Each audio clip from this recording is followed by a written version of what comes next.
The Discourses of Epictetus, Book 1, Chapter 10, Against Those Who Eagerly Seek Preferment at Rome. If we applied ourselves as busily to our own work as the old men at Rome do to those matters about which they are employed, perhaps we also might accomplish something. I am acquainted with a man older than myself, who is now superintendent of corn at Rome, and I remembered the time when he came here on his way back from exile, and what he said as he related the events of his former life, and how he declared that with respect to the future after his return, he will look after nothing else than passing the rest of his life in quiet and tranquility. For how little of life, he said, remains for me? I replied, you will not do it. But as soon as you smell Rome, you will forget all that you have said. And if admission is allowed even into the imperial palace, he will gladly thrust himself in and thank God. If you find me, Epictetus, he answered, setting even 1 foot within the palace, think what you please. Well, what then did he do?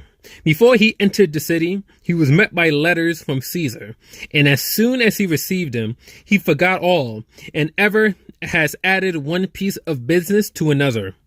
I wish that I were now by his side to remind him of what he said when he was passing this way, and to tell him how much better a seer I am than he is.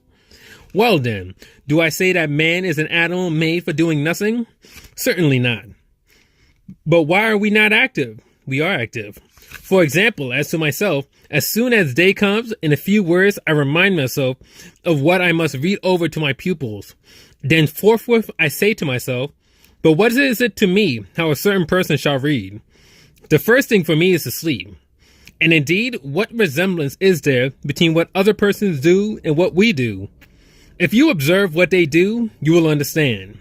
And what else do they do all day long than make up accounts, inquire among themselves, give and take advice about some small quantity of grain, a bit of land, and such kind of profits? Is it then the same thing to receive a petition and to read in it? I entreat you to permit me to export a small quantity of corn, and one to this effect. I entreat you to learn from Chrysippus what is the administration of the world, and what place in it the rational animal holds. Consider also who you are and what is the nature of your good and bad. Are these things like the other? Do they require equal care? And is it equally base to neglect these and those? Well then, are we the only persons who are lazy and love sleep? No, but much rather you young men are. For we old men, when we see young men amusing themselves, are eager to play with them.